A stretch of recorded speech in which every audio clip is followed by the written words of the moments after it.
You guys all know this place, the Smallest Cog, but what we haven't shown you properly is the place next door, somewhere where so many Grand Tour projects have come to life.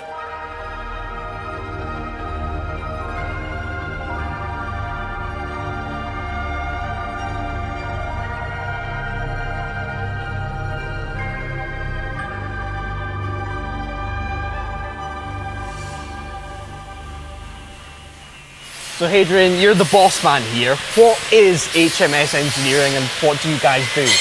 Well, it's a business that's been built up by making people's dreams come true, really. So it's where someone with a basic drawing and an idea will come in and say, can you make that?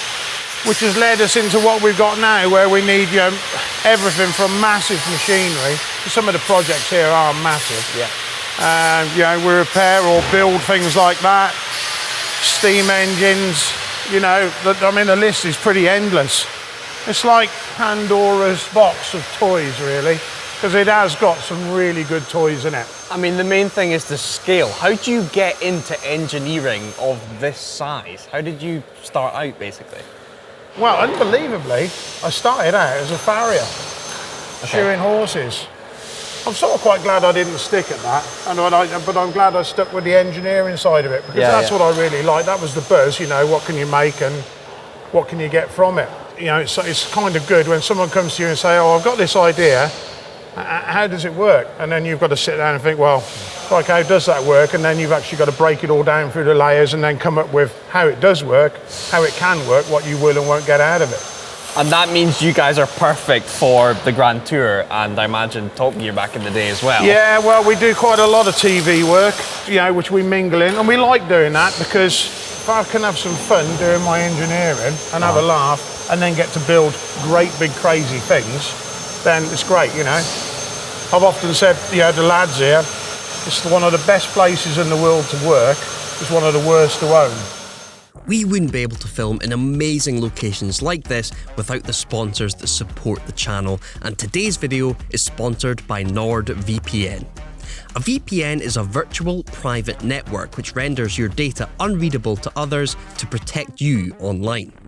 It has been proven to be the fastest VPN on the market, so not only can you place your devices in countries like Canada or Japan or Spain and many others to watch content that you'd normally miss out on, you also won't have to put up with any annoying buffering or glitching while you watch.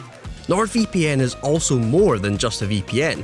They recently launched their new feature, Threat Protection, which blocks malicious files and websites, malware and intrusive trackers and ads for a smooth online navigation. This new feature is available for free inside the VPN app for macOS and Windows. And the best thing is there is no risk whatsoever, as NordVPN offers a full 30-day money-back guarantee so you can try it and figure out if it's for you. So click the link in the description below to capitalise on their anniversary deal, a huge discount on their 2-year deal for a limited time only. Click the link below or go to nordvpn.com/drivetribe. Well, take us through what's in here. First up, this enormous, just looks like a cross to me, but what is that and what's happening with it? So that there is actually the main axle and hub for a windmill. Right, okay. So each of those arms will have a 34-foot sail on it. So basically when someone needs a massive maintenance job done, they'll bring it here. Is that basically it? Yeah. Sometimes we have to go to it. I mean, there's pretty much not a corner of the globe we haven't been to now. Right, okay. And then I'm seeing quite a few bits, and then a fully constructed one here. You're clearly into steam. We like a bit of steam. Okay, is that a hobby of yours, or is that actually big business? No, it's it's a hobby, but it's an interesting hobby, Yeah. And I mean, these are like supercar money. They might look quite old-fashioned, but these things are big money these days, aren't they? Yeah, and significantly more reliable than a supercar too. Sure. How much horsepower are we talking out of this? That is, I think 4. 4 horsepower, but endless torque. But over a Bugatti Veyron, right, that would get to top end quicker, right? And the Bugatti Veyron would not be able to move it, whereas that wouldn't even see the Bugatti. Sure, okay. And what do you use them for? Is it just to go around to your local town, or? Once upon a time, they were the backbone of industry. In the evolution of the Industrial Revolution, steam power took over from water mills, horses, ponies, and became something that you could actually control. You know, you light a fire in it and you can either tow with it or you can put a belt off the flywheel to power a machine. Yeah. Which is what I do. I got a big French steam saw outside and I cut massive slabs of wood because it's great fun. You know, if I go to a rally, I have the odd sherbet and sit there cutting wood all day. It's quite good. Well, I was told that the forestry industry sometimes don't have saws big enough to saw some of the trees, so they bring them here. So that we've had a few trees brought here, yeah. Some of the stuff outside, they're enormous. Yeah. Just looking around, I'm seeing a dinosaur. What's the explanation of that one? The dinosaur. That's shopping on eBay when you've had too many sherbets. Okay, fair enough. Okay, and then panning right from that looks like a Range Rover chassis? Yeah, Range Rover Sport. What's the story with that? We converted a Boeing 747 into a off-road course for Jaguar Land Rover. Right. Okay. But that was brilliant, you know. That was a gift of a job. Okay. You don't get to go and bore 20-foot holes in an aircraft very often. Well, that's it. You've done all the Grand Tour stuff and then also projects like that. What stands out as your favourite thing you've ever done? What's your favourite job? Ooh, favourite? Actually, that's kind of like a monster question because that's quite a few things on the list. Biggest achievement was the machine to cross the Bering Straits from Alaska to Russia. What did that look like? What was that? That was it's outside the Archimedes screw vehicle in the yard. Oh so yes, I went and retrieved that from Alaska. I don't know as I'd want the project now because at the time I was 20 years younger and I didn't need to sleep for 3 or 4 days at a time because it needed a lot of that. But big achievement, you know, it carried the Explorer's flag. That's awesome. So yeah, that is quite awesome. And then on top of the projects you've got in here, round here, it's just the size of the machinery. I mean, this lathe round the back here and this cutting contraption here, everything is enormous. Where do you find these? Who manufactures these? And what industry are they from? I mean, to be fair, the saw, there's semi-auto there, we bought brand new, and then there's a fully auto one up there. We bought him second hand. I mean, they're quite readily available, to be fair. Some of the bits of kit in there aren't so readily available. I think our biggest lathe is 8 metre centres. Biggest chuck is 5 foot on the vertical borer. The gear cutter there.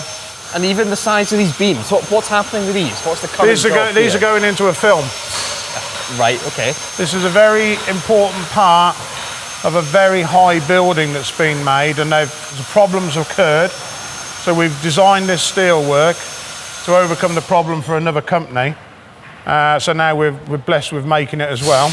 And then we saw it outside when we were filming a lot of the Smallest Cog stuff. You guys made the trebuchet from the last the Grand trebuchet, Tour. yeah. What was that like as a project? Was that quite difficult or was that quite simple engineering? The trebuchet is a piece of art, really. It's quite amazing. What's happened to it? It's gone, melted down, cut up. No. Yeah. Why? Because of liability. So it's just like most of the stuff we make for TV, it's like everything that we did on scrap heap and things like that. Okay. Afterwards, it's got to be destroyed because the production company can't have any liability. It can't get into the hands of anybody that could use it and use it badly and get injured. So it just gets destroyed.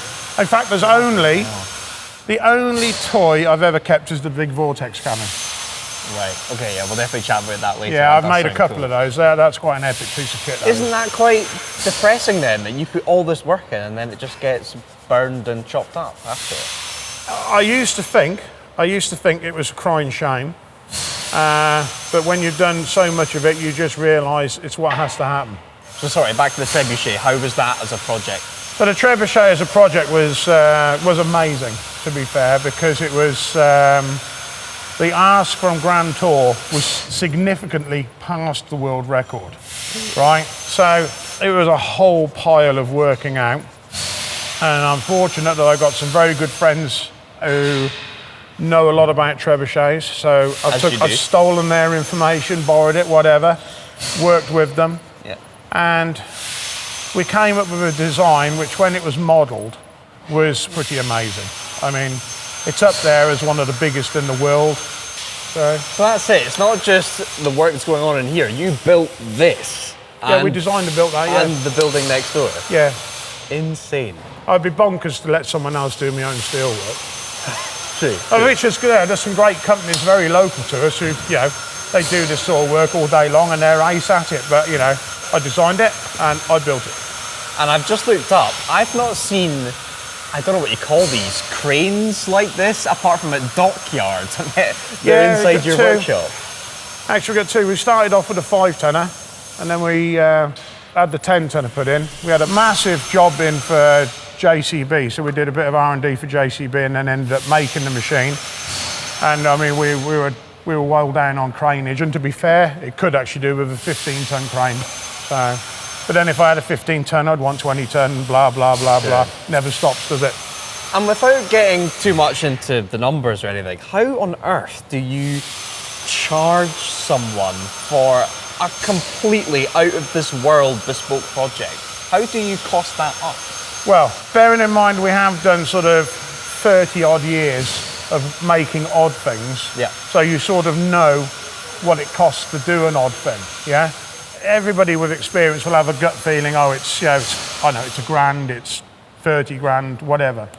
And then what you do is you sit down and you say, okay, so there's X steel in it, that's whatever. There's X cuts, that's whatever. There's X meters of weld, that's whatever. How much machining's in it?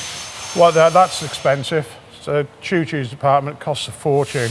But yeah, you just add it all up and then you've got to get to a figure. I mean, sometimes, believe you me, TV work, everyone thinks, oh, because you're doing TV work, you're making millions of pounds. It doesn't work like that. Absolutely everything here, regardless of who it's for, is the same price. I mean, we're doing the job now, it's for the Queen's pageant. It's the same price as something for the Grand Tour. It's the same price as Farmer Palmer coming through my door with a bent shaft. Everybody's treated equal. There he is. Okay, and then over here, there's something a bit more chill. There's a car at least. We need to skip past some Grand Tour stuff, so don't film that. So I've seen this vehicle in the Smallest Cog. What's this project here? So this is actually quite an amazing project. It's an expedition which is for a friend of mine who actually we did the bearing straight machine for. So 20 years later, he's come up with a new goal, and this is one of a couple which is going to go from London to New York. So, right. But under its own steam. So there's the whole thing is a big ocean between those two. Well, there is, and there's also the channel, which is actually incredibly dangerous. Sure. So this has become fully amphibious, and what's different is most people chuck an outboard on. There's no outboard on this. We come off the PTO. There is a drive shaft which goes to the top of the back axle, and then another shaft which goes out to the back, and that goes to a propeller on the back.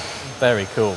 And is there anything, before we go outside to check out some of the amazing stuff in the courtyard, is there anything in here that we've missed that you think is super cool and we should definitely have a look at? I don't know, the whole place is interesting, to be fair.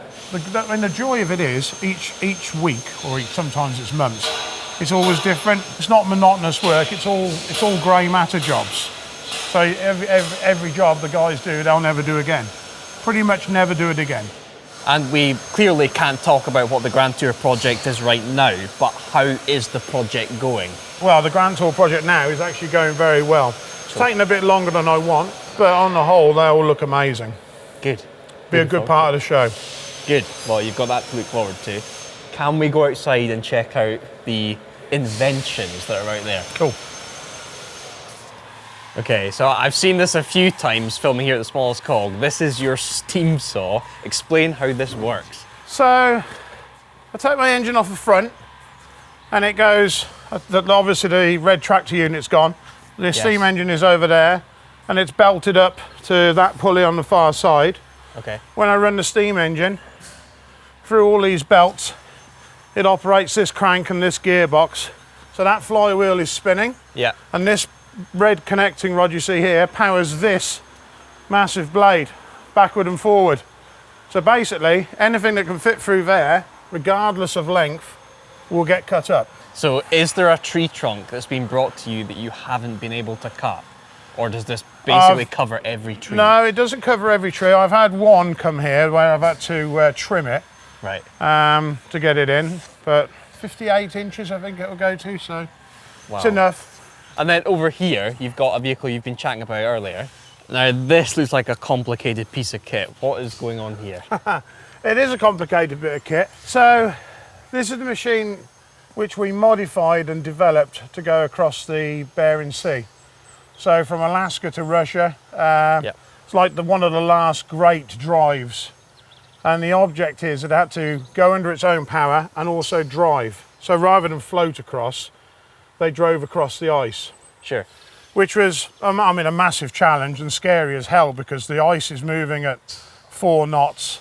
And there's lumps of ice like the size of this yard. So very scary. And then there's obviously bits of ice which the machine crashes through. Okay. So these screws were its buoyancy and also its propulsion in the water. And then when it was in the water and it came to the ice, and then it would climb up. So it climbed up about 6 foot. So if you had 6 foot in front of you, you could come to it, tilt the machine, and it would climb up over it and get back on the top. Fantastic. Where did you test something like this? Do you have to take it to the Arctic? No, I would have loved to, because we actually tested it at a lake here in Herefordshire where we were on mud. So of course we had such a massive difference in the coefficient. So ice to mud, there's no bigger variation really. So we figured if it worked on mud, it would work in the ice, to which it did. Unbelievable. And it made it. It made it across. Yeah, well, it got to the Diomedes in the middle, and actually there were two Russian helicopters waiting for them on the date line, and they weren't allowed to go any further forward. Right. So it was a massive pity, but it was politics, nothing to do with ability. Bering Strait Expedition 2002. Very cool. Okay, and finally, we see this every time we come in. Is this what you've described as the Vortex Cannon? Yeah. So Hadrian, explain to me how you cannon a vortex. Well, how you cannon it. So we've made a couple of these, both for TV, and to be fair, this one is pretty much the only thing we've kept from TV, because it's a great toy.